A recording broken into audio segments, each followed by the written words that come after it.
the director's identification number. I've never really spoken out and countered what my fellow freedom fighters have been saying, but enough is enough. I've got a professional obligation to speak out about this because there's a lot of people out there, social media, going absolute crazy for clickbait and getting more followers, carrying on about the director's identification number. These people are not accountants. They're not tax specialists. They're not property advisors, mortgage advisors, business advisors. They're nothing at all. They're not qualified in any professional field. And there are some really serious implications of what they're saying. I have to just say it right up front. The director's identification number is not the digital ID. It is not the digital ID. I don't know how many times I have to say that. And I just want to show you an example here of someone we all probably know speaking out about it and how this misinformation is coming across. Let's just have a look at George Christensen here. Clear, folks, that actually it does. Again, on the screen here, Beck, I don't know if you can see what we've got up. Corporations Act, Section 1272, requirement to have a digital identification number. So an eligible officer must have a digital identification number. Yes. So that's just. Okay, so he goes on and on and on to continue to say you must have a director must have a digital ID number. I'm not going to play the video again, but let's just show the screen. And if you can read it yourself, it says requirement to have a director identification number. An eligible officer must have a director identification number. Yet over and over in that video, he says digital identification number. That is misleading. Just going to show yet another advertisement that was shown. Let me share my screen again. This is another one that's out there saying digital ID for directors. The Australian government requires all directors to register for a digital ID before the 30th of November. As you can probably tell, I'm getting a little bit cranky about this. This lady here, Andrea Consults, is charging $50 a session and having thousands and thousands of people log on because she's scaring the bejesus out of them, saying it's a digital ID. Look, we have all heard about the digital ID, and I can understand the fear because we don't all want to be linked into a digital identification system. The director's ID is not the digital ID. It's a director's ID. Okay, the digital ID has been advertised by some government on some government Facebook posts and things, and I've seen them. They talk about linking 75 government services and big business. I don't know what that means. Presumably electricity, banking, telecommunications, everything like that. 75 government services and big business onto a digital ID. Yeah, I don't want that. That's scary crap. The director's identification number is not linking 75 businesses and big business. It's a director's identification number. One small cog in a huge big wheel of what they're trying to do.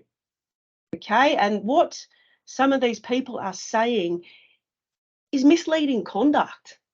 And particularly if you're charging $50 a session to a few thousand people, making a mozza out of misleading and deceptive conduct, it's really got up my goat, as you can probably tell. So let's talk some real stuff about the director's ID. No fear-mongering, no crap, just some real information about the director's ID. Look, I'm not saying it's a good thing. I don't want it. If I didn't have to have it, I wouldn't get it. But is it a digital ID? You can get it on the phone. You can get it by filling in a piece of paper. Is that really a digital ID when you can get it by a piece of paper? You also have to think about all the other numbers we've got in our life. The other misnomer about this, well, it's not a misnomer, it's true. They're saying it will follow you for life. Oh my God, it'll follow you for life. What do you think your tax file number does? What do you think your Medicare number does? What do you think your driver's license number does? I was actually surprised to realise that I've had my driver's license for 30 plus years. I've changed states. I've gone other places. Every time I come back to the ACT, I get the same number, same one I got when I was 17. It follows you for your life. Your Medicare number follows you for life. Like, we have to pick our battles here and not jump on every single thing that the government is doing. I think after what's happened in the last few years, we're suffering a bit of PTSD in that the seriousness of what they did with the forced vaccination has got us all worried about every single little thing that happens. But I can tell you, most of you are probably still using your Medicare card.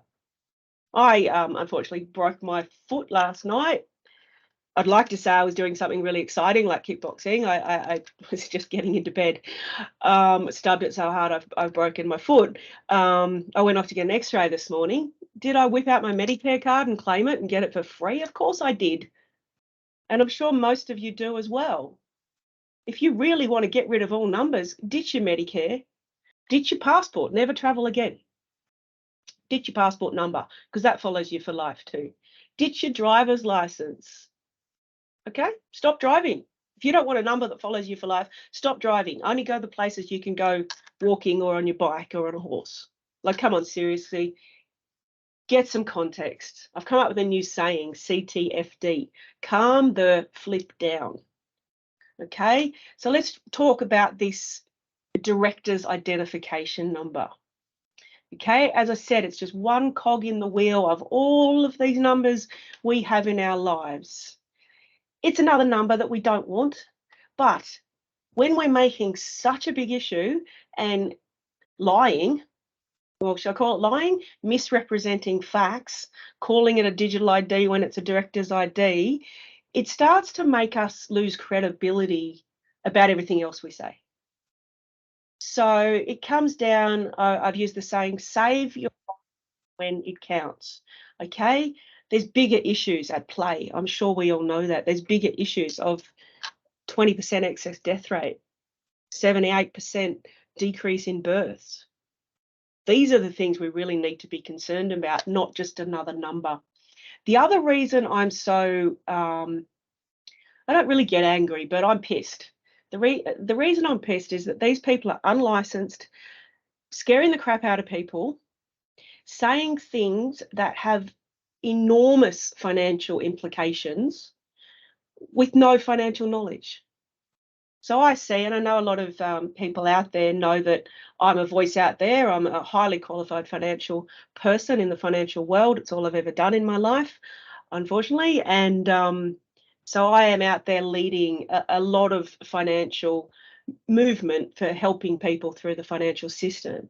But I've also got enough knowledge to talk about this. I've got, quite a few degrees, 16 years of university, actually. What these people are saying is wind down your company and go back to a sole trader. Okay, do that. Company tax rate is 25%. Personal tax rate is 45%. 20% different. So for every 100,000 you make, you'll be paying 20,000 more in tax. I spoke to a client the other day. He was earning close to 300,000, and he's like, "Oh, I've got to cancel my company. Can you help me do it?" And I said, "Yeah, I can. But are you happy to pay 60,000 a year more in tax?" He said, "God, no." And I said, "Well, keep your company. Okay, put some perspective in it." Okay, there's other things about companies. The other reason accountants recommend them is for limited liability. And that is critical.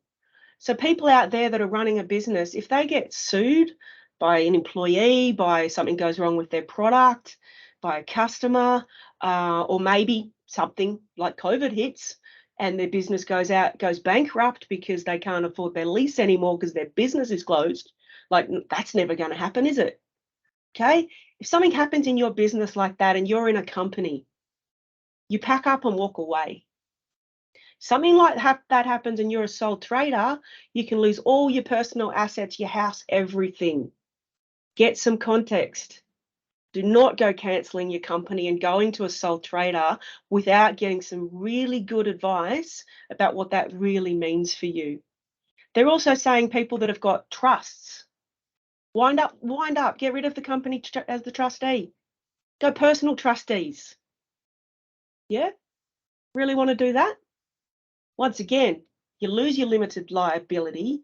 You'll be now personally liable and potentially lose all your properties, your assets, everything if something goes wrong in the business. It can also have huge fees involved. So a lot of private trusts out, I shouldn't call them private trusts, I'll come back to that issue. Companies as trustees of family trusts, discretionary trusts, unit trusts, they're often set up to hold property, possibly big portfolios or big commercial properties. So changing the trustee can cause all sorts of problems. It could be called restructuring and resettlement, which can cause capital gains tax, stamp duties. You will also possibly need all the mortgages redone, which could cost you thousands and thousands. You may not even be able to do it. The bank may say no, because maybe your business is not doing as well as it was in the past because of everything that's happened. So you could be up for thousands of fees in extra interest. The bank might not even do it. The accountants are going to charge you $5,000 at least to do this restructure. The solicitor's going to charge you $5,000 at least to change all the title deeds and the properties around. So we're talking thousands and thousands and thousands of dollars to do what these people are suggesting. You're possibly $100,000 in taxes and stamp duties and all sorts of things. They're not telling you any of that. They're just out there shooting off at their mouth and saying really, really dangerous things.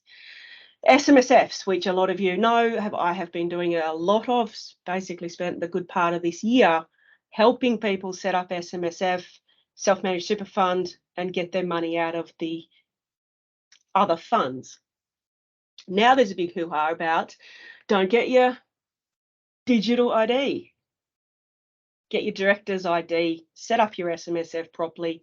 It's much better to run an SMSF with a company trustee. It can once again cost thousands and thousands and thousands of dollars extra to have personal trustees.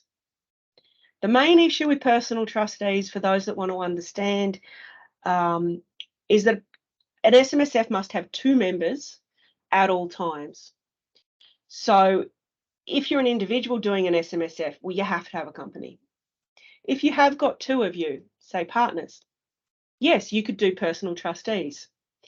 If either of you want to leave that SMSF or have to leave that SMSF, once again, it can cost thousands and thousands and thousands and a lot of work. Mortgages rewritten, property title deeds transferred, everything you own, the name on it transferred, thousands and thousands and thousands of dollars in fees if you've got personal trustees. So I say to clients, all right, I'm happy to set you up as individual trustees as long as you can guarantee me that your relationship is never going to break down.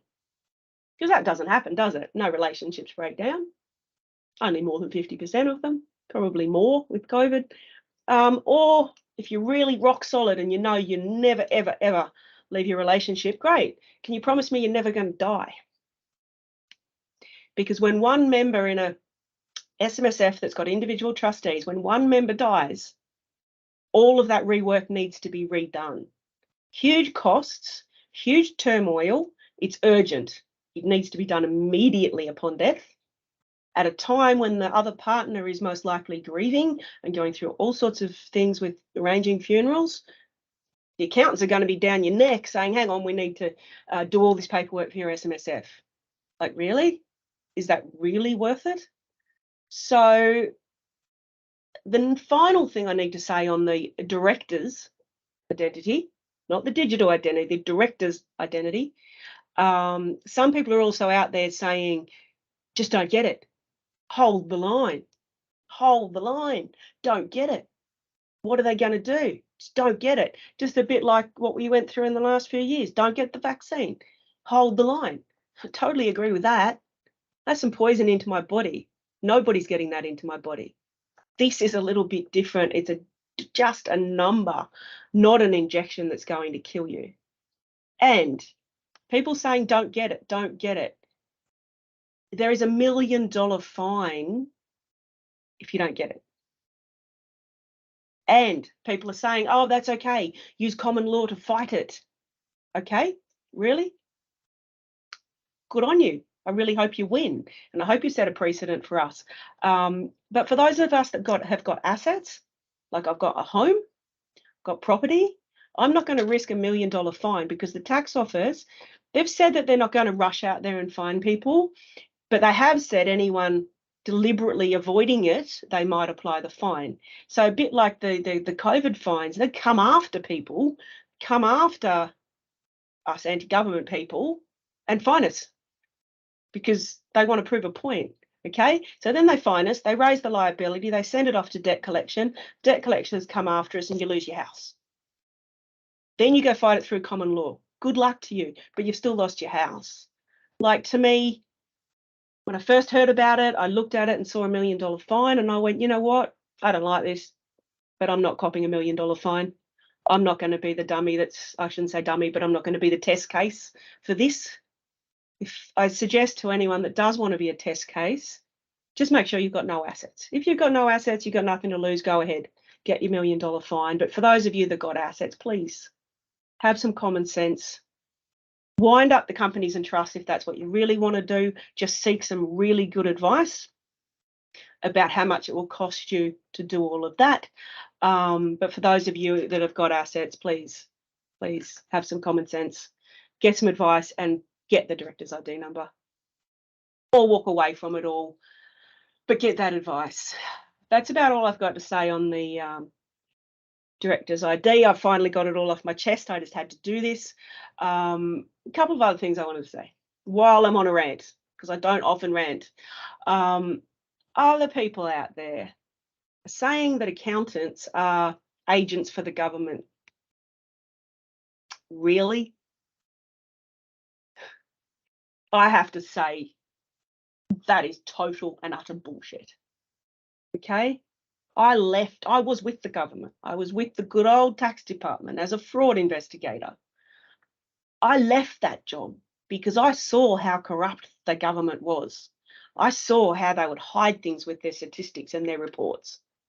And I was told to my face, don't speak about what you know or we will prosecute you and sack you.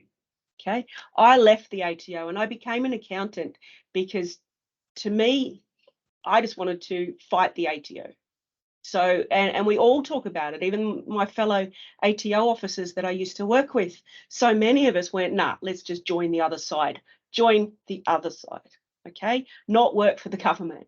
We joined the other side to help our clients skate along the line between tax minimisation, which is perfectly legal, versus tax avoidance, which lands you in jail. Okay, that's what accountants do. We try and keep our clients compliant so you don't go to jail.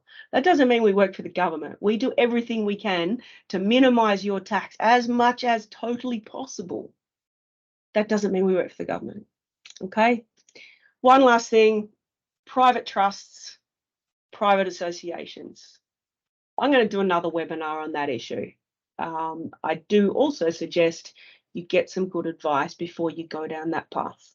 It can cost you an absolute fortune in stamp duty to move your property to a private trust with no guarantee whatsoever that it will do anything.